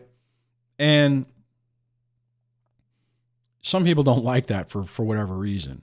Now I do that sometimes on the names with on the live streams, just because sometimes I have a hard time pronouncing people's names, and I'm just trying to keep things moving along. But yeah, it's kind of interesting. I wonder if there's and it might be a subconscious thing on that too, on why it bothers people. So I used to not like Duane, and I actually, for the longest time, I didn't use that. I used Duke. My dad used to call me Duke all the time. And this is, okay, rolling this back into a narcissistic thing. So when I was growing up, my legal name was Duane. I got tired of all the people, Duane the bathtub, I'm drowning. I don't even know where that came from, but I mean, people would make fun. I'm 50, what am I, 50, what year is it? 2023. So I'm now 53. So back in my time, whenever we used to have to walk both ways to school, people would make fun of, bully people all the time. So I started using Duke. And then after my parents' divorce, I ended up in a school where somebody else was named Duke. So I just said, well, I'll just go back to Duane. And probably what happened on that, my guess is now, because I thought it was my idea, and I'm extrapolating this out with some of the things that I'm dealing with or have dealt with my own children. I'm pretty sure that my mom probably was like, well, you don't want to be called that. That's not really, you should just go to this name. I'm like, okay. As a complete disrespect to my dad, actually it's kind of funny because I remember I didn't even think anything about it. And I remember when my wife at the time, probably wife. Shoot, I can't remember. But we were around my dad, and he's calling me, Duke. And I remember when we left, she was pissed. She was like, why are they calling you Duke? And I'm like, what? Why didn't I know about that? And I'm like, what? I mean, it's like, I used to go by that. That's what he calls me. It's like, I didn't even think anything about it. You're keeping secrets from me. Again, this is all the red flag crap that I should have seen, that I ignored, that should have been a huge red flag. Oh, I need a red flag overlay. That would be interesting.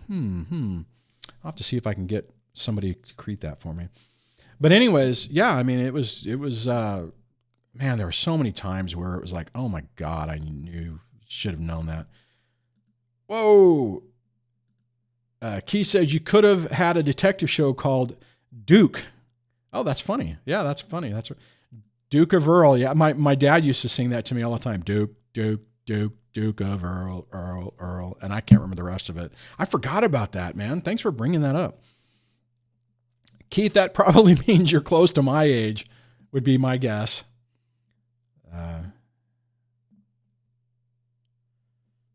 Let's see. Visible Friend says, DSD, I just watched on YouTube, quote, For Pete's Sake with Barbara Streisand. Oh my God, that brother and sister-in-law were prime examples of classic gaslighting.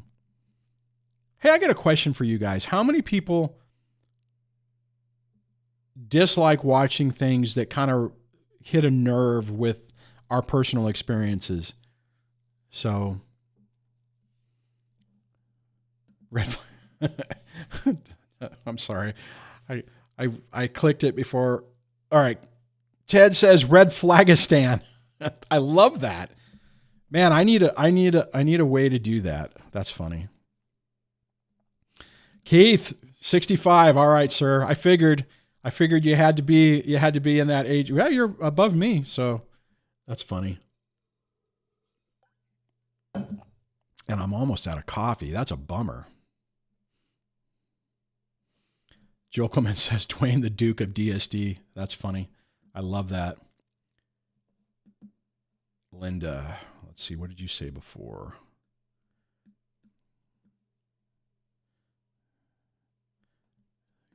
I'm scrolling around. I'm actually current now, or I've missed a lot of stuff. Oh, since I'm now current, if there was a comment that you wanted me to see that I have not seen, please repost it because I am missing that. Linda says, my son wants me to watch Whiplash, but I don't want to watch the abuse. Yeah, guys, I would say on that, be very selective of what you allow into your life. Even content. You know, and this is especially critical when you are early in the process of this, because you unfortunately are really triggered by things and it can really devastate your mood. I remember Debbie and I early on, we went and watched a movie. It was a movie. I'm trying to remember what it was about. Crap. Who's the guy that's in Ozarks?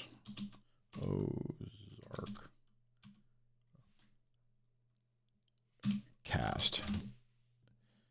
Jason Bateman. Okay, so Jason Bateman movies. What? Where?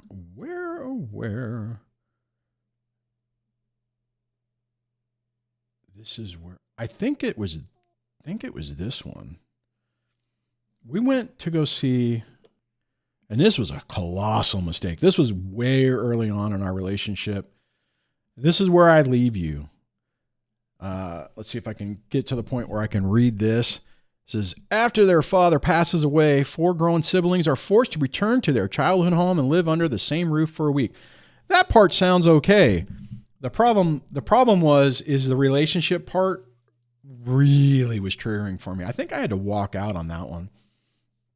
It really screwed my mood up. Again, this kind of goes back to what I was talking about before. Don't date too soon. I have a really solid relationship with Debbie. Next month, January, we will have been together dating, I guess, which just sounds weird at my age, for 10 years. So if this latest storm hasn't wiped out the train and the place we're staying, we will be celebrating on the West Coast. But, you got to be careful what you allow into your environment. And negative stuff or stuff that brings you down just need to be, just keep it out.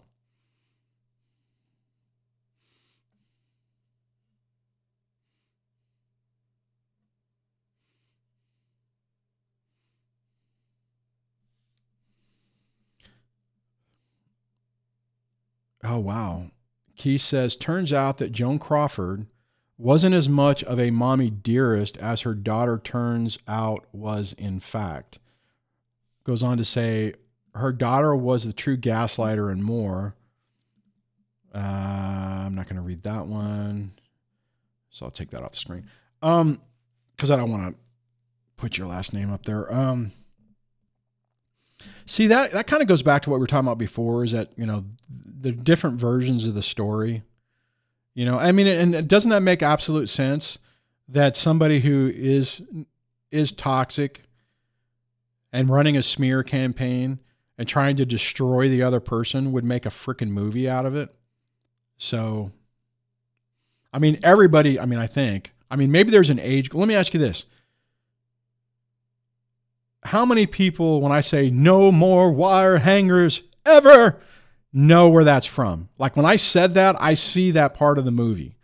And I would imagine, so that was like in the lexicon of society, when I was growing up, that everybody knew what that was.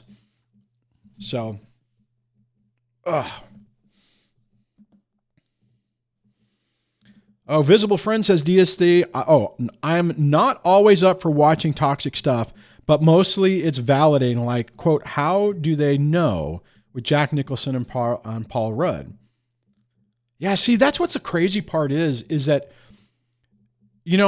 I remember early on in the channel, people would be like, oh my God, this is so new. This is all this, this narcissism is just happening. And then it's like, you realize, no, it's not all new. It's been around forever. There's all, there's music, poems, plays, movies, all this media that has documented. See, that's what's so freaking amazing is how many times before we knew this, did we watch and listen to and consume content, not YouTube content, but when I say content, like movies, music, literature, yada, yada, that is telling us exactly what we're dealing with, but you didn't connect the dots. And what it takes, 2020, or when did I start the channel? Like 2016, where the information starts getting out to where people are like, wait a minute, this is not right. This isn't normal behavior. This isn't like, oh, wow, this is an interesting story, and you put your head in the sand and ignore it. Is anyone else hearing? I just recently bought a hard drive, a 16 terabyte hard drive that I can store my media on, and I haven't had a mechanical hard drive in a long time. The damn thing is on the desk and it's making noise and vibrating. I wonder if you guys are hearing any of that, because it's driving me crazy. I'm going to have to move it after the stream, put it down on the floor or something. Anyways.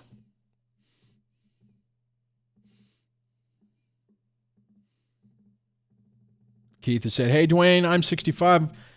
Johnny Quest? No. Captain Action and Wally Gator? No. Before my time, sir. I was born in the 70s. So, man, what is that hard drive doing? Holy crap, what is running in the background? It's like, you got to be kidding me. I turned off. I did this backup service thing. Let me see if it turned back on. Is it backing up? Pause backup. There we go. I guess that was doing it. So I did this. A buddy of mine told me about this service called Backblaze, to where you can back up for $10 a month, unlimited data. So I'm like, hey, you know what? I'll just get a bigger drive. Took advantage of one of those Christmas sales. And whatever. I don't need to talk about technology unless anyone's interested in that. So, Keith says, I know about that, Duane. I have 3 external hard drives. See, all my other drive. Well, let me back up. I have one mechanical drive that's like a small 3.5-inch drive, and that doesn't make much noise. But this thing, granted, it's a big ass drive, right? It's 16 terabytes. I got it like for $240. It was like, holy crap. And it's pretty fast. It looks like I might be able to edit 4K video off of it. So that's interesting. I'm kind of a stickler about backing up data.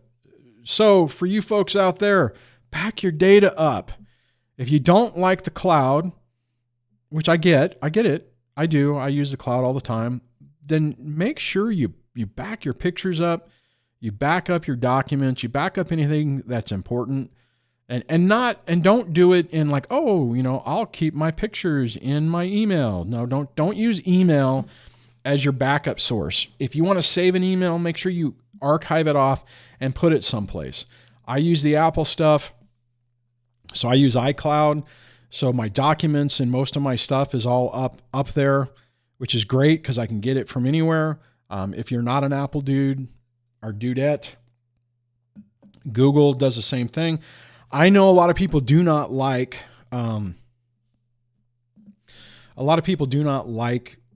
big mother cloud having access to everything, but you have to back your stuff up.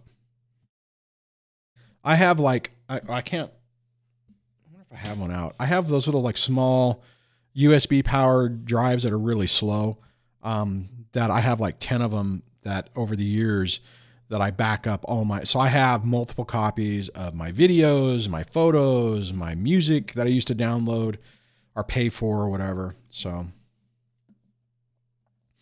normally what I use is I have I'm sorry, I'm completely going down the tech thing. I apologize. Let me stop that. Nobody is here for tech. Even though Visible Friend says, DSC, who doesn't love technology? So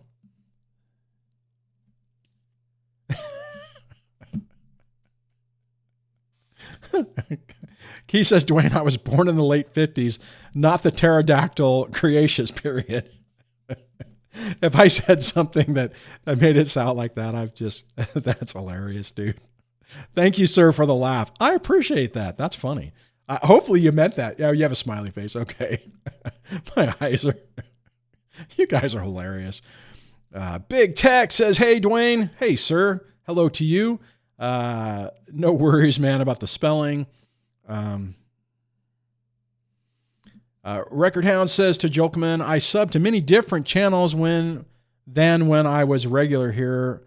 Main reason as you leaving that one. Okay, so I missed part of that conversation. I apologize. Oh, Wise rubbing it in. DSD running a RAID 5 array is mirrored to another device in a different enclosure. That's awesome. You know, Wise, I need to chat with you about that because I was trying to do some research on RAID, and you'd probably be a good person to talk to on the Discord, the DSD Discord, to get up on all of that. All right.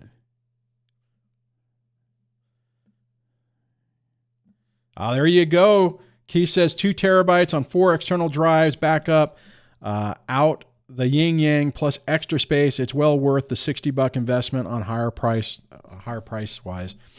Yeah. I have 2 terabytes on 2 terabytes. I might have 10 on iCloud. And then I also have Google Drive through the business or through the DSD stuff. So I have space there. And then now that I got the fiber, that's kind of one of the reasons why I was thinking about the cloud thing, because, you know, if I can dump this on there and get decent, you know, it's not going to take 9 years to upload, then it might be a beneficial thing. So on that, if you are, since we're talking about it, Backblaze, the thing I was using that a friend of mine just talked to me about is called Backblaze. They have 2 products. The cloud thing, don't mess with that unless you're a business thing. But on the backup side, you have, it's like unlimited. You can do external drive. That's what I was talking to my friend. He's like, I'm like, well, I don't want to leave the crap on my computer. He's like, well, you don't have to. Just put an external drive. And I'm like, that actually makes sense. So I'm hoping with this 16 terabyte drive, I can take my archive stuff from many years ago, like all my photos from, you know, the last decade, 2 decades, get it back onto where I can get to it. Because right now, if I want to access something that I did in 2004 or whatever, I have to go find the drive with it on it, or what drives, because normally I have multiple copies, and then do it that way. What I'm hoping is, oh no, I just did something wrong. What did I do? Okay, gosh darn it. I hit the wrong button. I need to lock this screen. Yeah, lock. Come on, lock. Yeah, that's a problem. If I go up to my live streaming window and I do something, it'll change things around.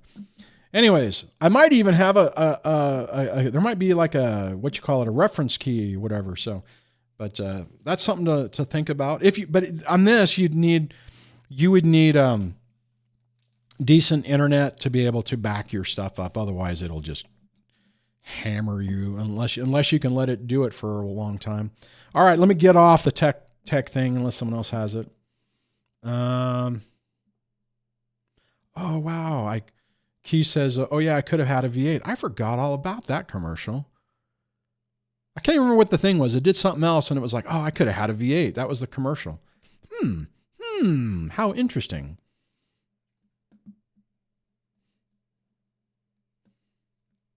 Oh, nice. Record Hound says, a lot of my storage is for saving restorations from vinyl and damaged recordings. Just bought a backup drive. Outstanding. That's awesome, man. God, I haven't had a record player in forever. Man, we are rolling up on 2 hours. And I've been paying for the phone line thing, so I'm going to shut that off because that is not needed. Because it's just slowly dwindling my time. How do where's the button? There we go, in show. Sorry I did that online. Anyways, so any other questions that someone has for me that you would like me to hit, make sure you put that in the comments, and I would be more than glad to try to get that.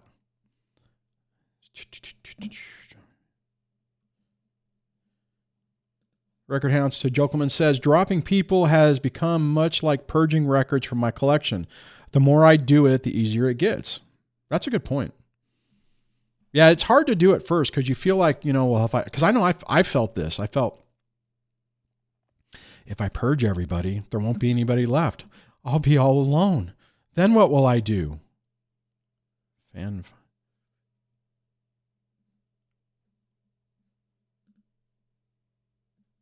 Okay.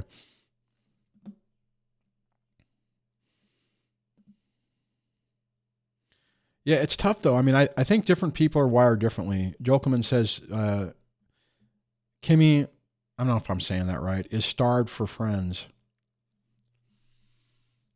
See, I only need a little bit of interaction. You know what I mean? So, Debbie and I don't live together, so I do spend a lot of time alone. And I wonder, like, if I had nobody, I mean, before when the kids were here, halftime, I would see them 50% of the time. So that doesn't happen. I mean, I guess I get interaction at work. I don't know. I don't know what the threshold is. I know there are people who need more interaction. There's a super chat that's coming in, and I'm going to wait for it to come up and make the noise. So it's a weird balance. And I know that not everybody is as, I say antisocial. It's not really antisocial, but just introverted, I think, is more appropriate for what I'm dealing with. Man, I wish I had more coffee. Anybody else drinking coffee? Anyways.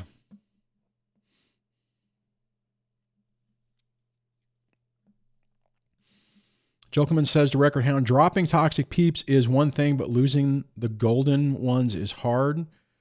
I'm not entirely sure what you mean. So, interesting. There we go. Clown World super chatted. Oh, wow, they actually did the conversion. That's interesting. So 10 pounds. I'm going to go ahead and highlight the comment. Says, I'm a silent watcher from the UK and wanted to say a huge thank you for helping me take my life back. Oh, I got to do this. Stand by. Got to do. Congratulations, Clown World, for taking my life back. Some days can still be challenging, but there is definitely light at the end now.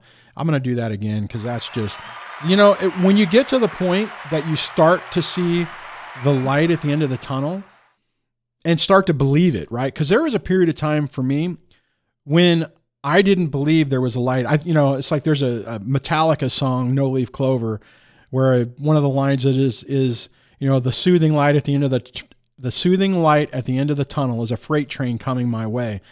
And that's what it felt like. It felt like there wasn't no light at the end of the tunnel. I'm just going to get mowed over by a train. When you finally have that pivot point, that that change where you start to realize, wait a minute, this can get better. Actually, you know what is an interesting example of that? Let me do this. YouTube, Richard Granyon. Richard Granyon's old school. He was the first one that I found way back in the day. I haven't really consumed his content. I mean, I consumed his content. What is he at now? 592,000 subscribers. When I started watching him, when I found him, he was under 50,000. And he talked about a concept that really resonated with me. And that is when you talk about hope, like basically you have to play a game with yourself because your subconscious doesn't believe it. So if you say, like if I say to you, things are going to get better, and I do say that now, I mean, things are going to get better because I think I have a body of work that demonstrates that. But one of the comments he had said is you have to couch it in a way to believe that there's a possibility and a chance that someday in the future, things might get better. Now he has a British accent, so, imagine that spoken in a different way. And for me, that was kind of important because it was like, oh, wow, okay, right. Because, I don't believe at the time, I did not believe things were going to get better. I felt that it was just going to continue to be a nightmare. And having that, well, okay, maybe at some point, in the distant future, for some crazy reason, things might get better. I could deal with that. And it kind of gave me like a glimmer possibility, like a light, a faint little flicker of hope. Anyways. Wise says Metallica, Nothing Else Matters, and One are some of my favorite songs. Those are both good songs. I do like they did that No Leaf Clover song was when they did it with the Philharmonic or the San Francisco Philharmonic, which is crazy because you have like an orchestra of Metallica songs. It works. I liked it. I don't know. You have to let me know. I think I found a way to where I can also do polls, like live polls. So I don't think anyone answered any of when I asked a question, or maybe I missed it, but I'll have to check that out because that might be a way to have some more interaction with everyone. Jolkeman says, DSD, I am talking about fleeing other YouTube communities because smear campaigns, creators, getting YouTube subscriber. Let me try that again. I'm talking about fleeing other YouTube communities because smear campaigns, creators getting YouTube subscriber award fever, etc. Hey, I want more subscribers, etc. Leaving toxic peeps but losing good friends. Yeah, it's one of those. It's funny you say that because that's kind of like this balance thing. I don't get me wrong. I mean, I would love for YouTube to blow up, and if it could do full time. But at the same time, it's like I do really appreciate that the people that end up on this channel, it's like a subset of a subset. We don't get a lot of, think about it. There were no trolls today. We've been on 2 hours. Now, granted, I know what do we got right now? Like 40 people. I wonder if I'm going to see if this works. That does not work. Okay. Well, so much for that. And so it's a kind of a balancing thing. It's like, I get the emails from people about how helpful this has been. Some of you guys have said this today, so it's like one of those things. It's like, okay, I like doing this and I like having a resource that I wish I would have had back in the day that wasn't there. And that's kind of what keeps me going on this. And that's why I do the camping channel thing, which I need to make, get back editing videos and stuff. And I'm like, I'm okay with where it's at. Right. But I get it. Right. With what Jolkeman was saying, it's so easy on the YouTube side of things to get so wrapped up into the growth of the platform, and trying to achieve the different milestones. Some of the milestones are like over, I don't know how it is now, but back in the day, it's like 10,000 was the number that you had to get for like, I think you had to get that for like, was it monetization? I know for me, like 10,000, the big part about 10,000 is it allowed me to go down to YouTube Studios when they still had it down in LA and actually go down there. And I mean, it's like, I only went down once and never really had an opportunity to go down. And then after COVID, they closed it. But, I mean, that was kind of where I was really wanting to get to that level for that. Because before you could go down there and use their facilities, you had to have 10,000 people. So as I digress, that's completely way more than probably anybody wanted to know. This is a great point. Diane says, yes, I found myself isolating can get out of hand. Yeah, we got to be careful about that. I know for me being sick this last week, I didn't really leave the house. I think I might have gone out once. I think Debbie came through town and we went to breakfast or something. But I mean, it just got to the point where I just wasn't doing anything. And you got to be careful, because if you're dealing with like a depression, that can kind of become a self-fulfilling prophecy. So on that, if you find yourself isolating, go out and do something. Go out, get a coffee, go to the store, do something to get you out of your house. Because if you find yourself, and it can be, and you know, the crazy part is it can be, when you get in that mode, and Diane, let me ask you this. Do you find yourself to where you just don't want to, you just stay away from people and you isolate yourself?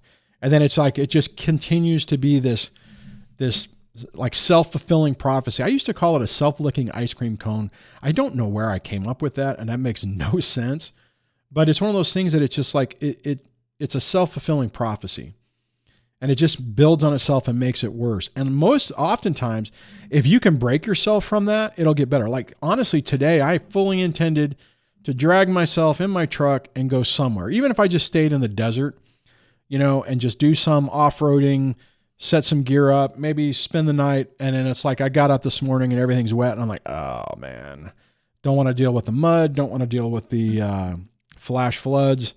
So probably to, you know, keep myself from having a demise, I will refrain from that. Let's see. All right. Okay. On that, I think I'm going to wrap this up. We are over the 2-hour mark.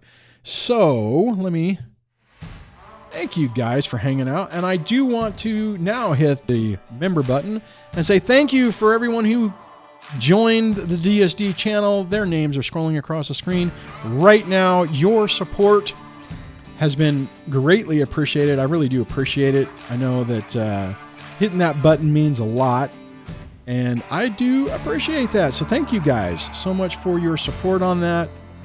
Hopefully you can roll into the new year with a newfound way and approach of dealing with the drama, so that when these people start throwing rocks and daggers at your way, you can hold up your shield and minimize their effect. On that, take care of yourself, and I will see you on the next one, which will hopefully be maybe Monday. Got to figure that out. I haven't figured out what I'm doing. On that, take care, guys, and I will chat with you later.